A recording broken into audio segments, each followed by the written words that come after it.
Everybody, welcome back to our channel. ఈరోజు వీడియోలో మన డైలీ లైఫ్లో మనం ఎక్కువగా యూజ్ చేసే వర్డ్స్ని తీసుకొని దానికి సంబంధించిన కొన్ని ఎగ్జాంపుల్ సెంటెన్సెస్ని ఇంగ్లీష్లో ఎలా చెప్పాలో ఒకసారి చూద్దాం.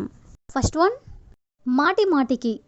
మాటి మాటికి అనే వర్డ్ని ఇంగ్లీష్లో again and again or repeatedly or frequently, అంటే ఈ మూడిటికి కూడా మీనింగ్ మాటి మాటికి. ఈ వర్డ్కి సంబంధించిన కొన్ని ఎగ్జాంపుల్ సెంటెన్సెస్ని ఇంగ్లీష్లో ఎలా చెప్పాలో ఒకసారి చూద్దాం. ఫస్ట్ సెంటెన్స్, అతను మాటి మాటికి అదే ప్రశ్న అడుగుతున్నాడు. అతను మాటి మాటికి అదే ప్రశ్న అడుగుతున్నాడు అనే దాన్ని he's asking the same question again and again. He's asking the same question అంటే అదే క్వశ్చన్ అడుగుతున్నాడు. అగైన్ అండ్ అగైన్ అంటే మాటి మాటికి. నెక్స్ట్ వన్, ఆమె మాటి మాటికి నాకు కాల్ చేస్తుంది. ఆమె మాటి మాటికి నాకు కాల్ చేస్తుంది అనేదాన్ని she is calling me repeatedly. She is calling మీ అంటే ఆమె నాకు కాల్ చేస్తుంది. రిపీటెడ్లీ అంటే మాటి మాటికి. నెక్స్ట్ వన్, మాటి మాటికి తప్పులు చేస్తే ఎలా నేర్చుకుంటావు. మాటి మాటికి తప్పులు చేస్తే ఎలా నేర్చుకుంటావు అనేదాన్ని how will you learn if you make mistakes again and again. How will you learn అంటే నువ్వు ఎలా నేర్చుకుంటావు. ఇఫ్ యూ మేక్ మిస్టేక్స్ అంటే నువ్వు తప్పులు చేస్తే. అగైన్ అండ్ అగైన్ అంటే మాటి మాటికి. నెక్స్ట్ వన్, అతను మాటి మాటికి ఆలస్యంగా వస్తున్నాడు. అతను మాటి మాటికి ఆలస్యంగా వస్తున్నాడు అనేదాన్ని he is coming late frequently. Frequently అన్నా కూడా మాటి మాటికి. హీ ఈస్ కమింగ్ లేట్ అంటే అతను ఆలస్యంగా వస్తున్నాడు. నెక్స్ట్ వన్, నేను చెప్పిన అతను మాటి మాటికి అదే పని చేస్తున్నాడు. అంటే నేను చెప్పినా కూడా అతను మాటి మాటికి అదే పని చేస్తున్నాడు అని చెప్పాలనుకున్నప్పుడు ఈవెన్ తో I told him he is doing the same thing again and again. Even తో ఐ టోల్డ్ హిమ్ అంటే నేను చెప్పినా కూడా he is doing the same thing again and again అంటే అతను మాటి మాటికి అదే పని చేస్తున్నాడు. లాస్ట్ వన్, మాటి మాటికి నన్ను డిస్టర్బ్ చేయొద్దు. మాటి మాటికి నన్ను డిస్టర్బ్ చేయొద్దు అని చెప్పాలనుకున్నప్పుడు don't disturb me again and again. Don't disturb me అంటే నన్ను డిస్టర్బ్ చేయొద్దు. అగైన్ అండ్ అగైన్ అంటే మాటి మాటికి. సో ఈ విధంగా మనం మాటి మాటికి అనే వర్డ్కి సంబంధించిన కొన్ని ఎగ్జాంపుల్ సెంటెన్సెస్ని ఇంగ్లీష్లో ఎలా చెప్పాలో తెలుసుకున్నాం కదా. నెక్స్ట్ వన్ చూడండి, గుర్తుందా. గుర్తుందా అనే వర్డ్ని ఇంగ్లీష్లో do you remember. Do you remember అంటే నీకు గుర్తుందా ఆర్ డూ యూ రీకాల్. ఈ రెండిటికి కూడా మీనింగ్ గుర్తుందా. ఈ వర్డ్కి సంబంధించిన కొన్ని యూస్ఫుల్ సెంటెన్సెస్ని ఇంగ్లీష్లో ఎలా చెప్పాలో ఒకసారి చూద్దాం. ఫస్ట్ సెంటెన్స్, మనం మొదటిసారి కలిసిన రోజు గుర్తుందా. అంటే మనం ఫస్ట్ టైం మీట్ అయిన రోజు గుర్తుందా అని అడగాలనుకున్నప్పుడు do you remember the day we first met. Do you remember the day అంటే నీకు గుర్తుందా. వి ఫస్ట్ మెట్ అంటే మనం మొదటిసారి కలిసిన రోజు. నెక్స్ట్ వన్, నేను చెప్పింది గుర్తుందా. నేను చెప్పింది గుర్తుందా అనేదాన్ని do you remember what I said. Do you remember అంటే నీకు గుర్తుందా.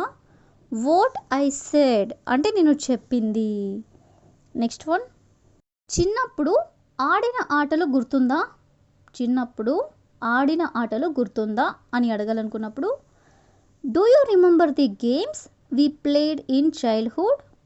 Do you remember the games అంటే మీకు గుర్తుందా, గేమ్స్ గుర్తుందా. వి ప్లేడ్ ఇన్ చైల్డ్హుడ్ అంటే మనం చిన్నప్పుడు ఆడుకున్నవి అని. నెక్స్ట్ వన్, అతను ఏమన్నాడు నీకు గుర్తుందా. అతను ఏమన్నాడు నీకు గుర్తుందా అనేదాన్ని do you remember what he said. Do you remember అంటే నీకు గుర్తుందా. వాట్ హీ సెడ్ అంటే అతను ఏమన్నాడో. నెక్స్ట్ వన్, నేను ఇచ్చిన పుస్తకం నీకు గుర్తుందా. నేను ఇచ్చిన పుస్తకం నీకు గుర్తుందా అనేదాన్ని do you remember the book I gave you. Do you remember అంటే నీకు గుర్తుందా.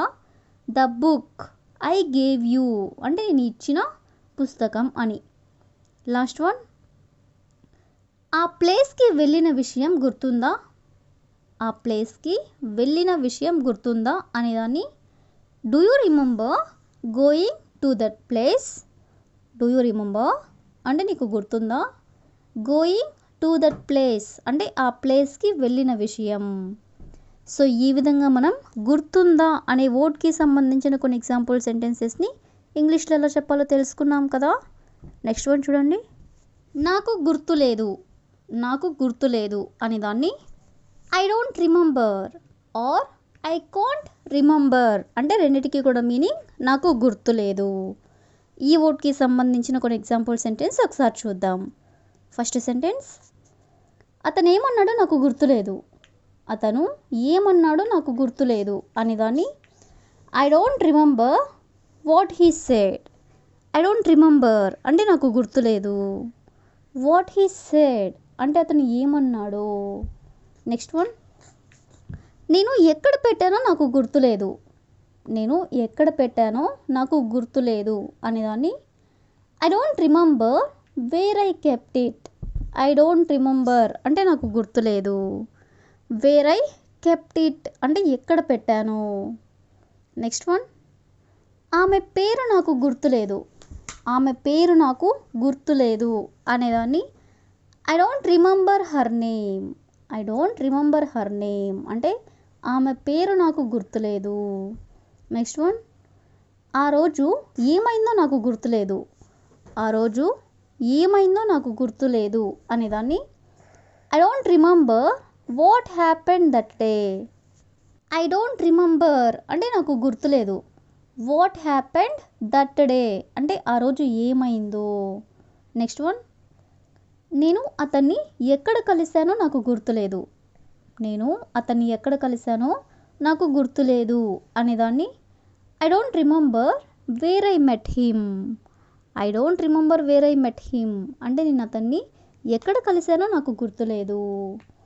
నెక్స్ట్ వన్, నాకు పాస్వర్డ్ గుర్తులేదు. నాకు పాస్వర్డ్ గుర్తులేదు అనేదాన్ని I don't remember the password. I don't remember the password అంటే నాకు పాస్వర్డ్ గుర్తులేదు. నెక్స్ట్ వన్, నేను ఏమి చెప్పానో నాకు గుర్తులేదు. నేను ఏమి చెప్పానో నాకు గుర్తులేదు అనేదాన్ని I don't remember what I said. I don't remember what I said అంటే నేను ఏమి చెప్పానో నాకు గుర్తులేదు.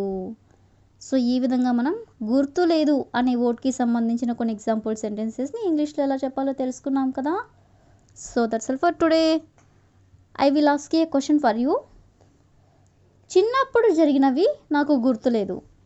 చిన్నప్పుడు జరిగినవి నాకు గుర్తులేదు.